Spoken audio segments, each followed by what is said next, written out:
We're going live right now, by the way, AJ. Just saying. Just bringing it up. What did you say? Rudy Gobert? Say that one more time. So it's a Rudy Gobert double-double plus a Jazz win. The combination of the two, I think, is plus 130 on DraftKings.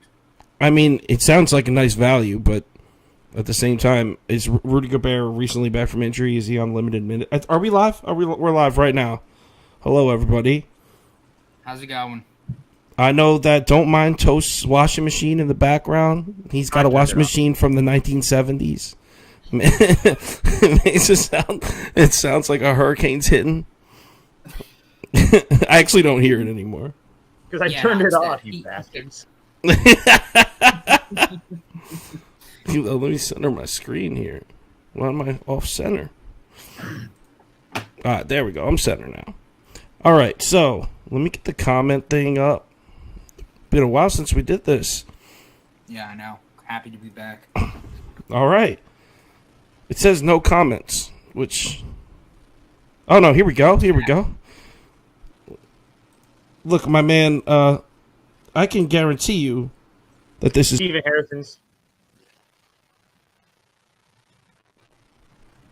There's a bunch of comments. This is definitely not true here.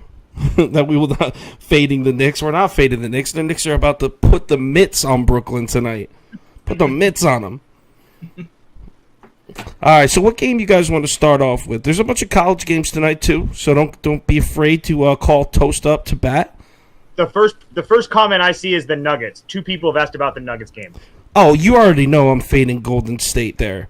I mean, I've been making a fortune fading this team. The thing is, they keep winning, but they're not covering. I believe they might be 4-9 against their spread in their last 13. That's not an exaggeration. I think they're 4-9 against the spread in the last 13, but straight up, they're like 8-5 or 9-4. So they're winning games. So no one's really noticing that this team isn't covering spreads. I mean, Golden State, because of Steph Curry and Klay Thompson, over the years has gotten this reputation of being this like firepower offensive team, which of course they can splash from outside. They can score at an elite level, but this team has won over the years from defense, and they're missing Iguodala and Draymond Green. They're 2 best defenders by far. Actually, Kevon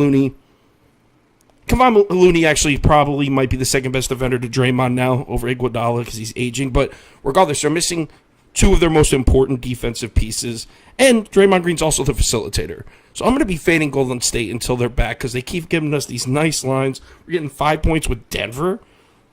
The MVP Jokic, yeah, I'm taking Denver. I'll probably play the money line too. See, the Warriors, they're a good team, but obviously from what you were saying, they're not a great team.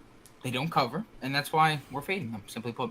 Too public. They would have got beat by 40 in LA if it wasn't for Steph's like 20-point first quarter. Like they looked like garbage that night. And So do you have any props in that game, AJ? Oh, I wound up taking Aaron Gordon over 4.5 rebounds. I'm assuming that line moved to 5.5, but I really don't mind it there either. It's at plus money. I'd probably do a lighter play, and I'm going to tell you the reason why. So in 7 of his past 10 games, he's cashed over 5.5. 7 of his past 10 road games, he's cashed over this total. Against Golden State, 6 out of the past 8, he's cashed against them. And Golden State Warriors are in the bottom 15 right now. Rebounds allowed to power forwards over the past month. So I'm going ahead and I'm taking the value there, especially at plus money. I think it's at least worth a little sprinkle. And to answer win all day, we don't stay away. We're not staying away from this great game. I don't even know what that means, stay away. That's some an insult. That's some cotton candy shit right there. We don't do that. The minor leagues, bro. I honestly can't believe you said that. All right, is the last comment Pistons game? Am I reading that correct? Someone wants the Pistons? Oh, here we go. Oh, Jerami Grant under, bro. Hammer it. All right, we could do the Pistons game. Let me pull that comment up. All right, from Big Dog. All right, Big Dog. Pistons game.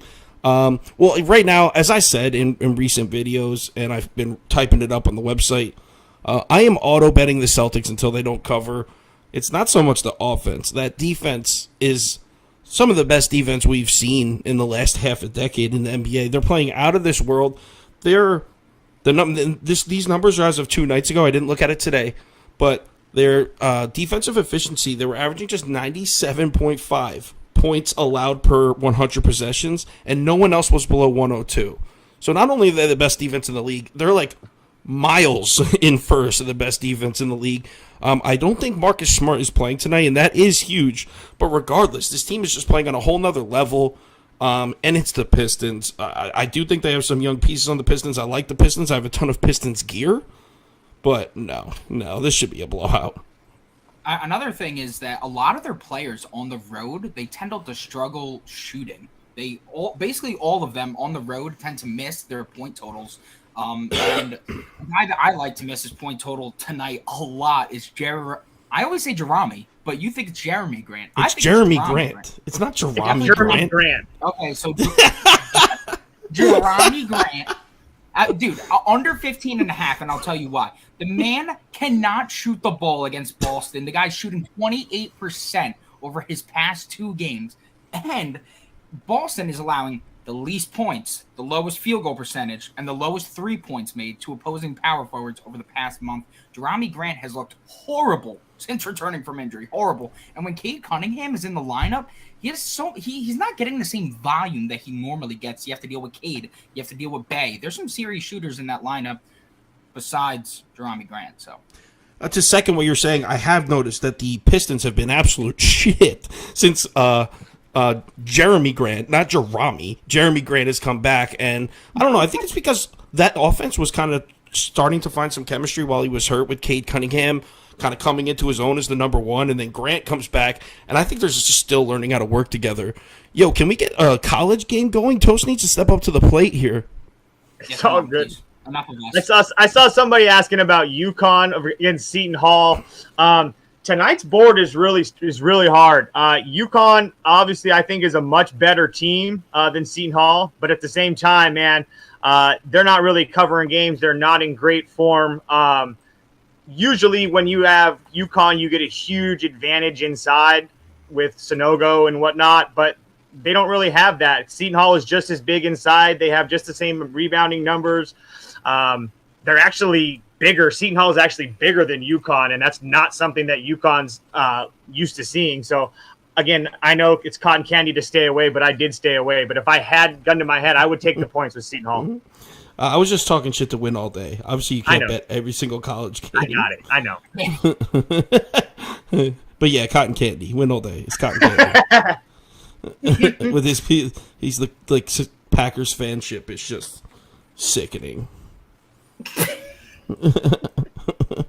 I'm trying to fix this ticker real quick. Hopefully, this fixes it here. All right, got a little bigger. All right, what game's next? Any Baylor, Texas Tech? We got another college one for you here, Toast. So I'll just say that's a good game right there. It's a fantastic game. So this game is on the ticket. It's only a half unit. I did take the points with Baylor. Part of it is it seems like Texas Tech's a pretty popular pick, so I definitely want to be on the other side. Look, Texas Tech at home has been very good, but the problem is they're not going to have Kevin McCullers, and if they do have Kevin McCullers, he's going to be limited. Kevin McCullers is a 6'6" guard that is probably their best player besides Bryson Williams. So without him, I understand that Baylor hasn't done well without Cryer in the lineup. Jonathan Jamu Chachua is out for the year as well. I understand that. That just means we're going to get more Matthew Meyer. I just think that it's going to be a little bit too much with McCullers out for Texas Tech. So if you're going to give me 2 points with a Baylor team with only 4 losses on the year, I'm going to take it. Yeah, I saw Texas Tech. I've had my doubts on Texas Tech now ever since they took that loss to Oklahoma. What was that, like 4 or 5 days ago? I don't know how much I even believe in the Red Raiders anymore. How do you lose to that guy? I'm so mad at him because Oklahoma didn't cover our +1 the other night. Like every time I just see a picture of that guy with this like messy, shaggy hair and a headband. You know what I'm talking about? Tanner Groves, right? Uh-huh. Oh yeah. I just can't stand him now. He made the list, bro.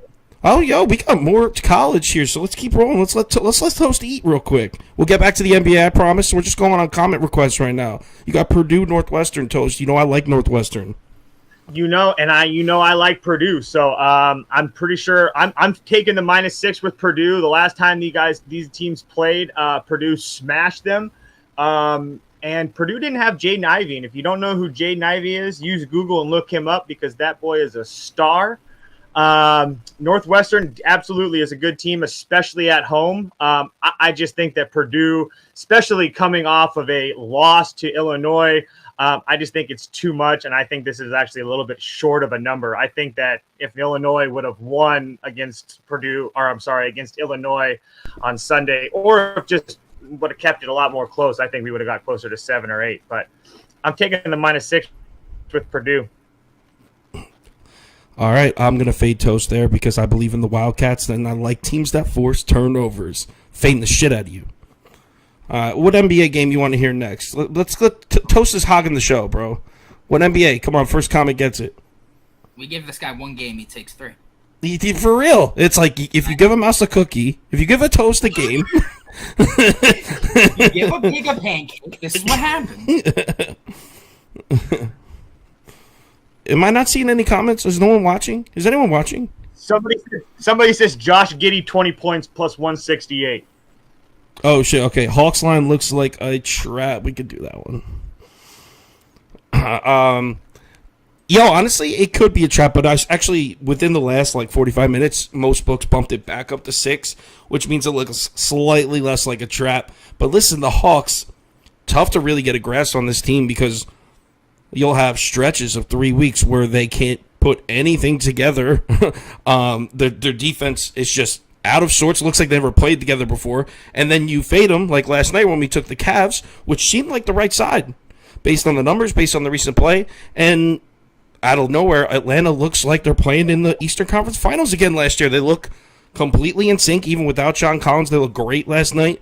That being said, historically, this Trae Young-led Hawks regime as a whole has been more reliable and a better bet at home. So now they're on the road.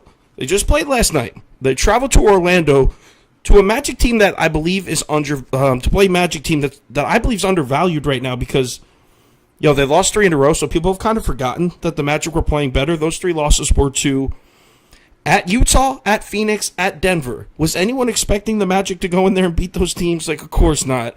And that's the thing with the NBA is people who look and see 3 losses in a row and it'll skew the perception of the game. In my opinion, I think this is a different Orlando team than we saw in November, December. Specifically, these teams playing some defense. The Magic are in the top 10 of some defensive analytics in the last few weeks. I mean, I'm taking the Magic. I'm taking the 5.5 points. It's not one of my strongest bets, but I'm doing it. Dude, AJ, love Orlando. Any props from that game, AJ? Nah, honestly, I'm staying away. If you follow my page, you know that I love betting Wendell Carter. But I know. There's one exception. We bet Wendell Carter on the road. He's a road warrior. The guy I think has hit his points and rebound in 9 of his past 11 games on the road. At home, it's a completely different story. I'm just going to stay away from this one. Clint Capella, he looked like a lazy bum last night, but maybe he'll play some defense today. I'm not, if you're an Atlanta fan, which I am most definitely not, but if you're a Hawks fan, you got to be a little disappointed with the way Capella's playing because he kind of completes that team. I never know how to say, what's the backup center's name, AJ? Oh, Okongwu. I love that guy. If I'm Atlanta, I'm training Capella. I'm trying to get maybe a second-round pick and a role player, maybe another shooter to play with the second unit, and I'm putting that guy in for mega minutes. That dude hustles. Are you calling? Oh shit, we got more NBA. Are you already labeling him like a Bismack by Yumbo? Bismack. AJ tried saying earlier when he was here and we were making that video, AJ tried saying that Mason Plumlee was a top 5 center when he was here. Dude, get out of here, bro. I'll actually throw hands through the computer, bro. Stop it. No, he did go on a rant, an anti-Mason Plumlee rant that was alarming. All right, so anyway, I'm sorry. We'll get back to the game. So Bulls and Lakers, they don't play each other. So can I get a... All right, Toast, take a college one. Do the Wizards game. All right, now I see you. I'm going to do that one next. Michigan, Iowa, Toast. Can you do some Big Ten? I don't... Is Michigan, Iowa playing today? Oh man, is someone just drawing two schools out there? I'm sorry. Yeah. Wow. All right, let's go. Let's go straight to Bulls Kings. All right, making sure I wasn't crazy. I did take a nap today. I'm a little off, but yeah. Yo, could you guys do the Michigan State White Sox game? They don't play in the same league. All right, so Bulls Kings is next. This is actually a really tough pick because what I keep doing is I keep fading the Bulls without Caruso, Lonzo. Now Levine's out too, so like immediately I'm hopping on the fade the Bulls trade, and I've been doing it. And I cashed one or two, but overall I'd say probably I'm like 2-3 or 2-4 fading this broken Bulls team, so it hasn't been working out. That being said, I'm going to do it again. I'm taking the Kings +6 here, and no other reason really other than I like this Kings team. I think Sabonis is so crazy undervalued the way he contributes like to the whole offense. He makes the whole thing run. You can run the offense through him, or you can use him as your isolation scorer. He can facilitate. He does it all. And I don't think, like, everyone was so hung up on Halliburton. I don't think people realize what a piece the Kings got. And you could see when he got traded to the team, they won 2 straight, and then they lost to the Nets, which was a big win for us. But that was a bad spot. I think that the Kings have a good shot to upset the Bulls. I believe it's only a half unit play on the ticket, though, so it's not like a crazy one, but I'm going to take the 6. I got a little prop for that one, if anybody's interested. Yeah, spit it out, man. All right, so I was looking at DeMar DeRozan and De'Aaron Fox, and then I was looking at how they play against the other team, game logs going back a few years. They stink against each other. The one guy who is a cold stone killer against Chicago, his name is Harrison Barnes. In 10 of his past 11 games for Chicago, the guy's hit over 15.5 points. He's averaging 20. And also, in 12 of his past 16 games, he's hit this mark, averaging 19. Chicago, as we've seen, that defense is suspect. And I don't know. I like the spot for Harrison. I think it's worth a little play. I like it. We'll get to, at the end. Do you have a favorite prop of the day? We'll say that to the end. It's Julius Randle. I got a couple people asking for a game. Which one? Miami, Louisville. Look, Miami has been like one of my favorite teams this year. They've been kind of flying under the radar. I don't know how much you guys know about college basketball, but Louisville has just been a dumpster fire lately. They fired their coach. They actually haven't played horrible lately. The fact that this line was a possession completely threw me for a loop.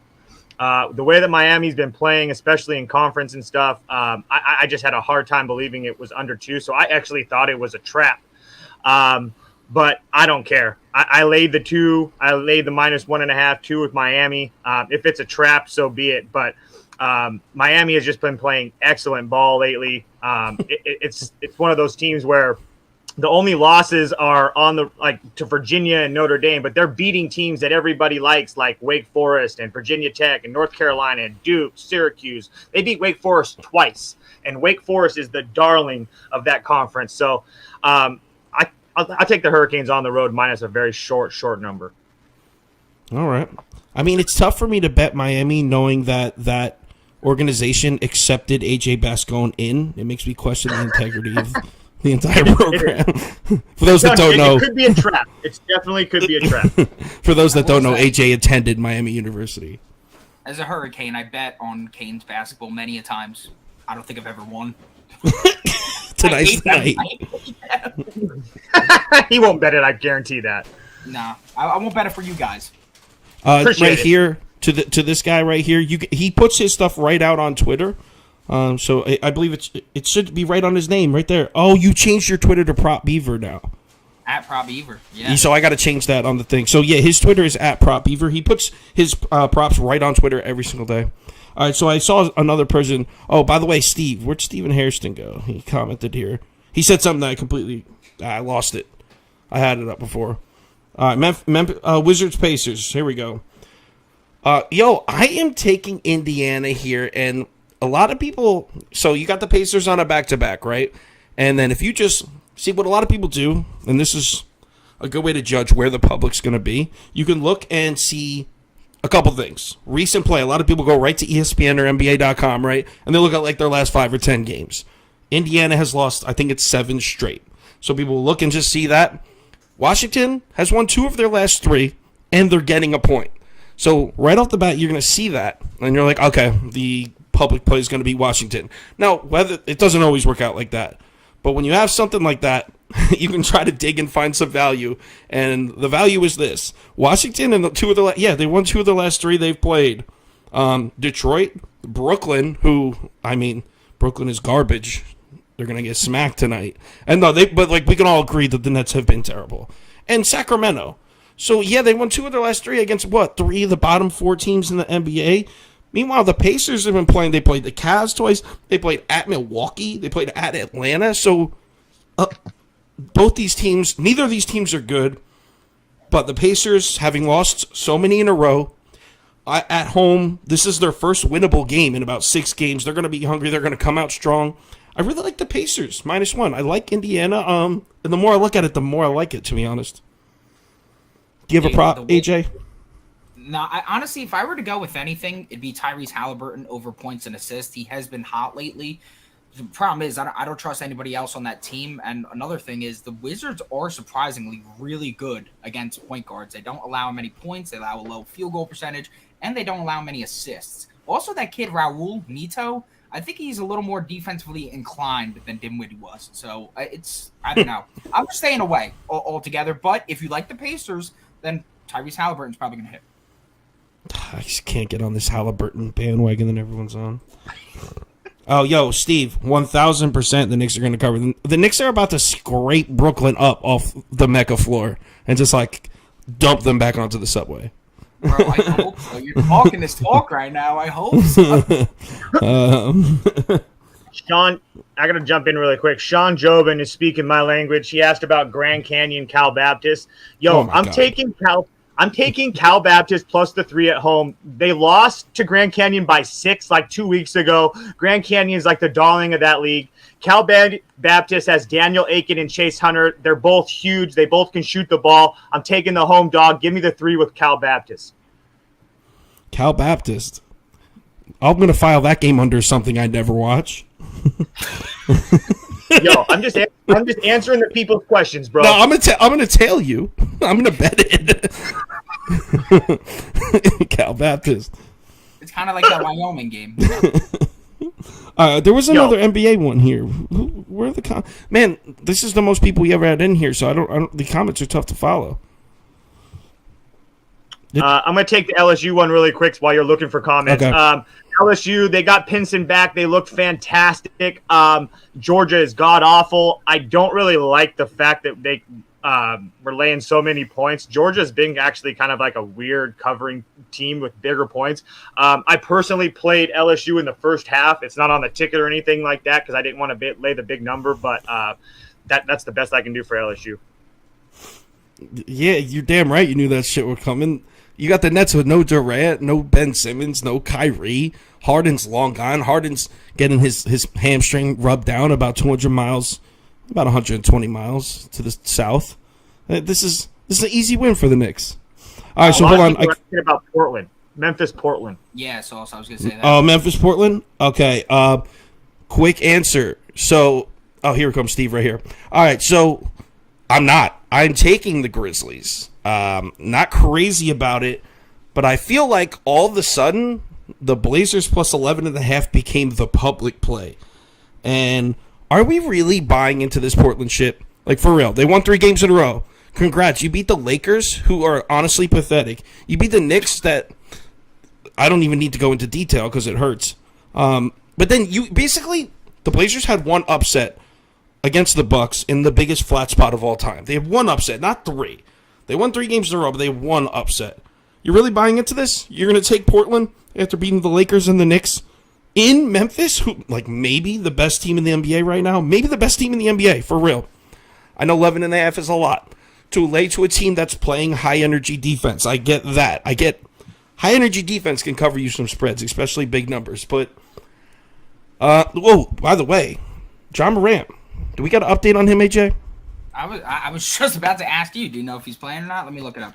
I think I wrote on the thing. It's a half unit bet. If he doesn't play, If he does play, it's a .75, something like that. Yeah. Okay. So there's a report. It says he's truly questionable.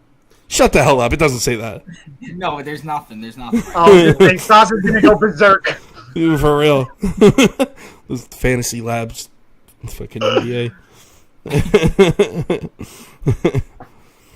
All right. Yeah, so, exactly. So my point in that game is, like, really, you beat the Knicks and the Lakers, and people are already like, "Well, the Blazers are good." They had one upset against the Bucks in a flat spot with a hobbled Giannis.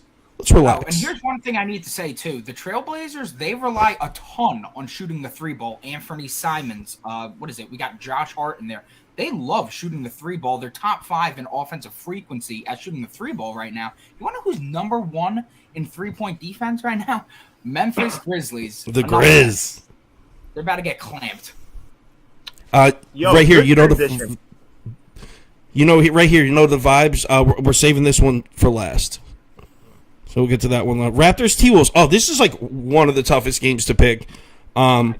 This is such a coin flip game because it's looking like we're going to have no Fred VanVleet for Toronto and no Anthony Edwards for Minnesota.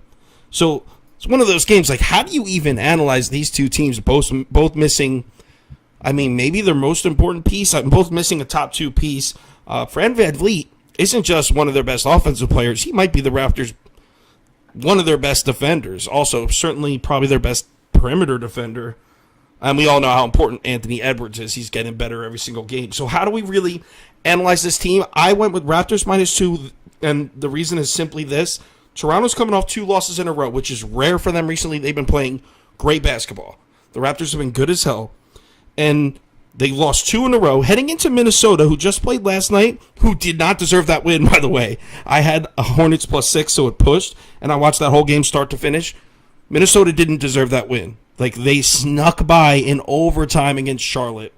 I'm not saying, like, oh, one overtime game on a back-to-back, they're going to come out sloppy, but they might come out with a little less energy than a seriously hungry Toronto team coming off 2 losses, even without VanVleet. You know the Raptors are going to be all over the offensive glass. You already know that.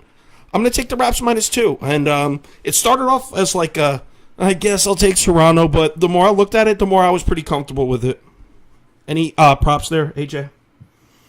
No, that game was honestly tough. I was thinking about Gary Trent Jr. Because he tends to go off without Fred VanVleet, but my problem is it's either going to – I think it's going to be Patrick Beverley guarding him, mainly because whoever's going to be at the point – I think Siakam's going to play the point. Obviously, they're going to have somebody else guard Siakam besides Beverley. That's a huge size mismatch. So I don't really like him on Trent Jr., and – also, a lot of the numbers recently for point guards against Minnesota are skewed. I found that out the hard way yesterday. They didn't have Beverly for a while, so they were playing horrible 3-point defense. Now, all of a sudden, you look at the past 2 weeks, they're top 10 in both frequency and accuracy in terms of defense around the 3-point. So, Did you see Beverly almost give the game away last night, though? That was crazy. I mean, he's a literal sack of garbage. I don't think he should ever talk about Russell Westbrook again. He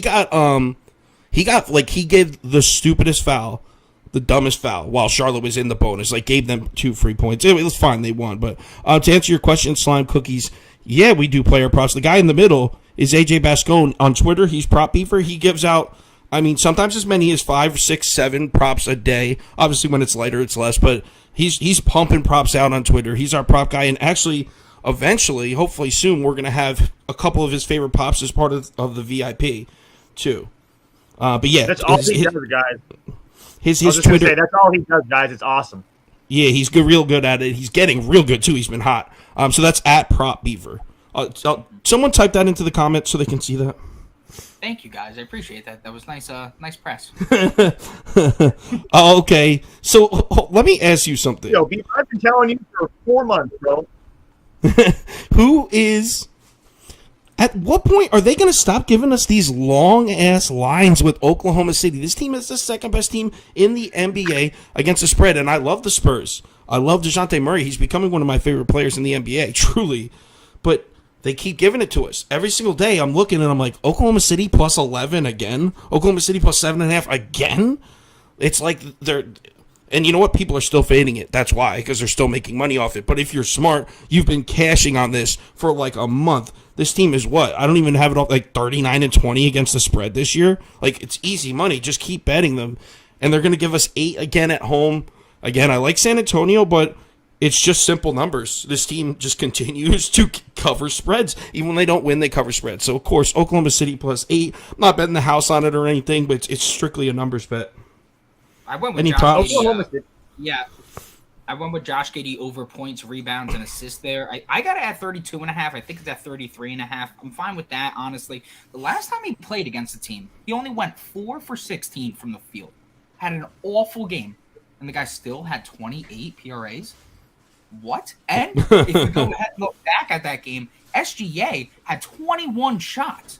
So we have a ton of volume left open for Josh Giddey in this game. The Spurs, while they're honestly a pretty gritty team, I think they lost some of their main defensive touch with guys like Derek White, and they lost Eubanks as well. So I think that Josh Giddey, he's going to continue to be a wagon here. Whoever said 20-plus points, I'm a little weary about that. I don't know about that. He shot pretty awfully against them both times this year, but he is a gritster. Josh Giddey triple-double is not out of the cards. I'm all for it. Yo, what was the one triple-double you were telling me earlier that you bet? Come on, say it. I think I bet Julius Randle triple-double. Yeah, that's I know what it is. I want you to say it in front of the people. Dude, I'll tell you why. The man Julius Randle's balling lately. Triple-double in the last game. He's been flirting with triple-doubles on the regularly lately. And quite frankly, just look at me in the face. You think that this Nets team could do anything? They're a literal sack of garbage. Horrible. They don't know what they're doing out there on the floor. Are the Knicks a sack of garbage as well? Totally. But watch it, though. I think we're on the come-up. On the come-up to garbage. But Julius Randle, he leads the garbage. He's Oscar the Grouch. I'm telling you, he's going to carry us in this game. I'm with that. Just for those that didn't follow what he said, Prop Beaver told me earlier today that he likes a same game parlay, Julius Randle triple-double and a Knicks victory. And I'm all about it. All right, Toast, take this Rutgers-Illinois one, and then I'm going to give my guarantee, and we'll wrap it up because we're past 6:33. We're really running on this one. Okay, I'm going to do this really fast. Somebody asked about the Temple game. Temple unders. That's all you need to know. Temple under. Rutgers, Illinois. Look, I love Rutgers. I love playing them at home. The reason that it's not on the ticket is that they're like the public darling right now. Illinois is a very good basketball team. There's no question about that. At 4.5, that means the line's moving up. If you can get it at 5, closer to tip, I don't know exactly when it goes. Maybe look that way. But I put Rutgers +4 as a free play for me. But I do not love it. It's a half unit at most. I didn't realize that the public was slamming them. Yo, am I reading this right? Are there 220 people in here right now? Yeah. Holy shit. Last time we had like 30. Damn. I know. Well, it must have been my shape up. It must have been must be looking good or something. All right, so the last one, I'll close with this. This is my what did I call it? The Swiss Army knife. Damn, that was a good one too. The Swiss Army knife right here. This is the Swiss Army knife. The Jazz are going to beat the brakes. Cobra. Oh, thank you. This is the Swiss Army knife Cobra right here. The Jazz are going to beat the brakes off the Lakers. This team sucks. I mean, how many times? The one interview with LeBron told us, and I'm a LeBron guy. I'm not like a LeBron hater or anything. So if this criticism is fair, that one interview when they lost to Portland, and him and Anthony Davis were sitting next to each other in the press conference, and LeBron, they asked him straight up, like, they were asking him about, no, it was after the Milwaukee loss, I'm sorry, and they were asking him, like, what needs to be done for your team to get on that team's level, and he was like, nothing, we can't. He was just like, to me, it sounded like a defeated man who had already accepted, like, we're not going to make a championship run. I hope I'm wrong, because LeBron making a championship run is great for basketball. I love watching him. I'm not saying this in like a I hate him way, but he looks like a defeated person, and because there's so many Los Angeles fans, the Lakers are always going to get they're always going to get action, so you're always going to get a favorable line. And the Jazz, by the way, Gobert's back, Mitchell's back. They're beating the life out of teams. I honestly think they could win this game by 30 points, and I wouldn't even be surprised tonight. So the fact that the line's only at 4.5, yeah, it does look a little suspicious, but do you want to know why it hasn't shot up? 72% of the money's on the Lakers, actually, on the Jazz. So it's more one-sided than I thought. Earlier it was only like 61% of the Jazz. It's because people bet the Lakers regardless. So take the Jazz, side with the public. They're going to beat their ass tonight. And you can come on Twitter, and I'll be the one to say I told you so if you have the balls to fade that. Any props there, Beaver, before we close out? Oh, and also you promised us some kind of interpretive dance. I got your email. I didn't. Yeah. I tweet some bullshit out, so no one probably even knows what I'm talking about. Do you have a prop for the Lakers-Jazz game?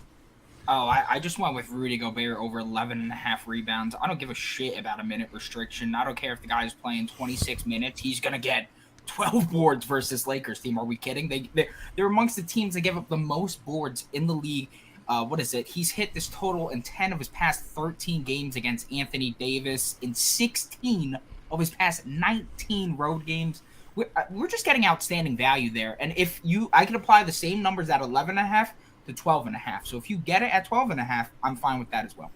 Yeah, and the Jazz have some flexibility too, because if they want, they don't even need to have Rudy Gobert follow Anthony Davis around. They could throw Royce O'Neal on Anthony Davis and let Gobert chill closer to the basket where he's comfortable, because we know these Lakers can't shoot from outside. You know they're going to have to come to the rim, and if Gobert is able to plant himself down there for a majority of this game, honestly, this could get real ugly, like one of those hilarious games where everyone's bashing the Lakers on Twitter. I love those. I don't hate the Lakers or LeBron, but like, it's funny. Yo, but thank you. This is crazy. We're going to try to do this more, and I know I keep saying that. 220 people in here. This is crazy. I'm glad really everyone quickly, likes it. Go ahead.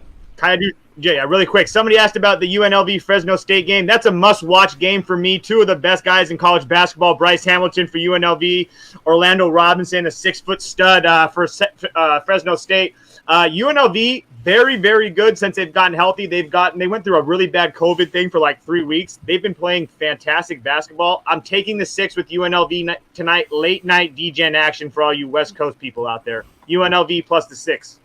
You know what? I'm going to ride that with you, Toast. UNLV plus 6.